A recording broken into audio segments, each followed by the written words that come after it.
3 மீன்கள். ஒரு மிகப்பெரிய குளத்தில் பலவிதமான மீன்கள் வாழ்ந்து வந்தன. அதில் மோமோ, ஜியா, ஜினி என 3 மீன்களும் வாழ்ந்து வந்தன. மோமோ மிகவும் புத்திசாலி, ஜியா தந்திரசாலி, ஜினி பயங்கரமான முட்டாள். ஒரு நாள் சாயந்தரம் மீனவர்கள் மீன் பிடிப்பதற்காக குளத்து பக்கம் வந்தாங்க. இன்னைக்கு நமக்கு கம்மி மீன் தான் கிடைச்சிருக்கு, மிகப்பெரிய குளமா இருக்குது, இதுல மிகவும் குறைவாவே மீன்கள் இருக்குது அப்படின்னு சொல்லி வருத்தப்பட்டாங்க. பின்னர் அங்கங்கே இருந்த கொக்குகள் இருக்கும் இடத்துல நிறைய மீன்கள் இருப்பதாக உணர்ந்தனர். கொக்குகள் இருக்கும் இடத்தை நோக்கி மீனவர்கள் 2 பேரும் போனாங்க. அப்பொழுது குளத்தில் இருந்த 3 மீன்களும் மீனவர்கள் பேசிக் கொண்டிருந்ததை கேட்டுக்கொண்டு, நம்மளை இந்த மீனவர்கள் பிடிச்சிட்டு போயிருவாங்க போலிருக்கே, நாம இவங்க கிட்ட மாட்டக்கூடாது, அதனால நாம வேறு குளத்தை நோக்கி போயிடலாம் அப்படின்னு சொல்லிச்சு மோமோ.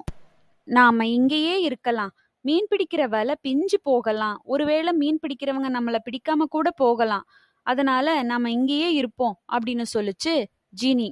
மத்த 2 மீன்களும் மோமோ சொல் பேச்ச கேட்காம நாங்க இந்த குளத்திலேயே இருந்துக்கிறோம் அப்படின்னு சொல்லிடுச்சு. இங்கதான் ஆபத்து இருக்கே, பின்ன ஏன் நம்ம இங்க இருக்கணும், இங்க இருந்தா நமக்கு உயிருக்கே ஆபத்து அப்படின்னு சொல்லிச்சு மோமோ. அதுக்கு ஜியா, எனக்கு திறமை இருக்கு, நான் அந்த மீனவர்களிடம் இருந்து எப்படியாச்சும் தப்பிச்சிருவேன், இந்த குளத்தை விட்டு நான் எங்கேயும் வரமாட்டேன் அப்படின்னு சொல்லிடுச்சு. என்னமோ பண்ணுங்க, நான் இந்த குளத்தை விட்டு வேற எங்கேயோ போறேன் அப்படின்னு சொல்லிட்டு வேகமா நீந்தி போயிடுச்சு மோமோ. மீனவர்கள் வலை வீசிடுவாங்க, நம்ம சீக்கிரம் போய் ஒளிஞ்சுக்கலாம், வா ஜீனி அப்படின்னு கூப்பிட்டுச்சு ஜியா.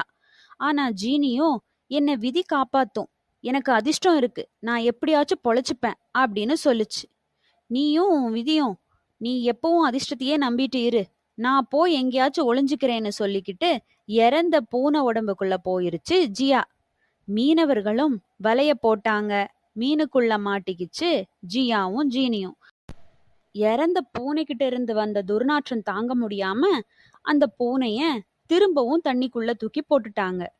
பூனை வயிற்றுக்குள்ள இருந்த ஜியா, அப்பாடா நாம தப்பிச்சிட்டோம் அப்படின்னு சொல்லிட்டு வேக வேகமா நீந்தி வேற பக்கம் போயிடுச்சு.